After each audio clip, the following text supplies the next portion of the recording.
Welcome to my next series of error corrections regarding verbs.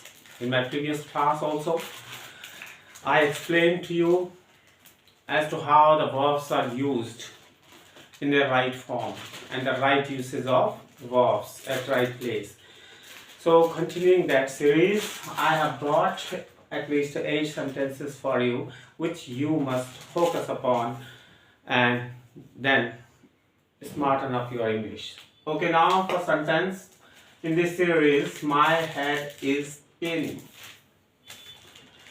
Pen शब्द जो है यहाँ पे हेड के साथ नहीं आएगा. माई हेड इज एक्टिंग, ठीक है. My head is acting. देखो यहाँ पे आएगा my head is acting.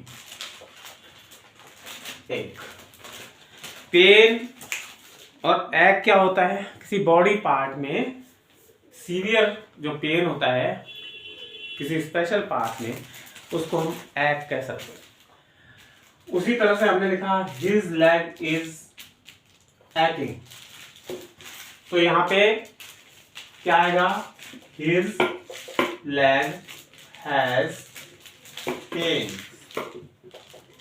Has a pain लिख दो, हैज ए पेन. अब इसमें फर्क क्या है, याद रखो पेन शब्द जो है कभी भी प्रोग्रेसिव में यूज नहीं होता है, माने कॉन्टिन्यूअस में यूज नहीं होगा. I am paining, that is wrong. तो हम यहां भी बना देते हैं 9th sentence, I am Penning.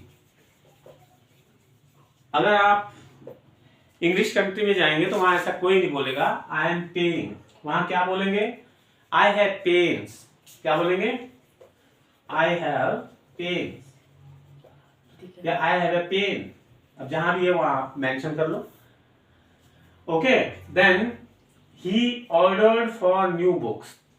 In this sentence आप देखो गलती है, ऑर्डर के साथ हमने क्या लगा दिया, प्रीपोजिशन लगा दिया.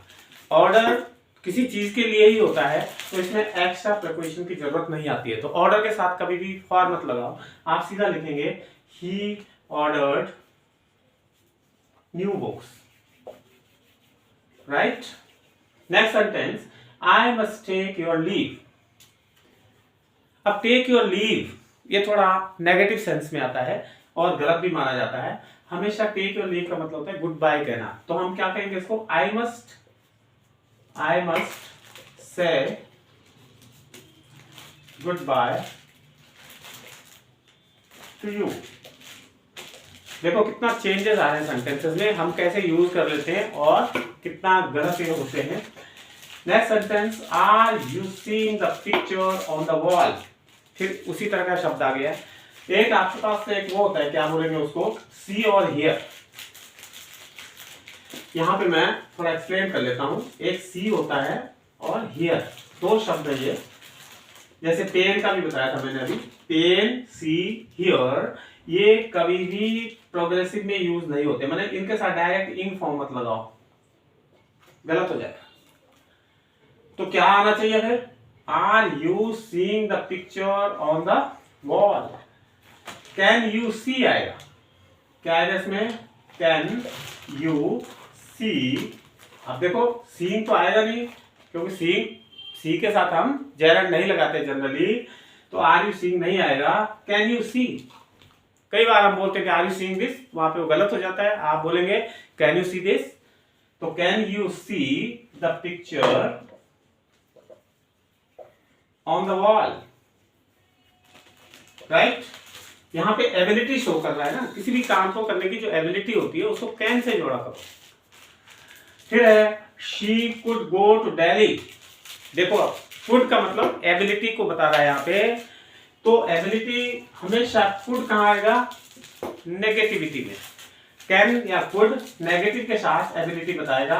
यहाँ पे आएगा she could go to Delhi, माने she was able to go to Delhi.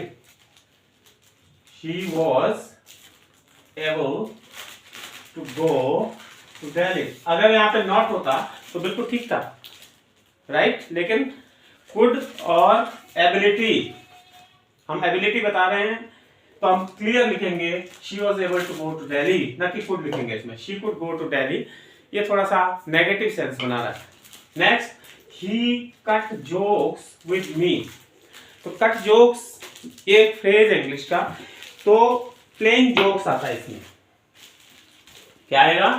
Cut jokes phrase है इंग्लिश का, उस फ्रेज के हिसाब से गलत है, हमेशा प्ले जोक्स आता है। तो he played jokes with me, he played jokes with me.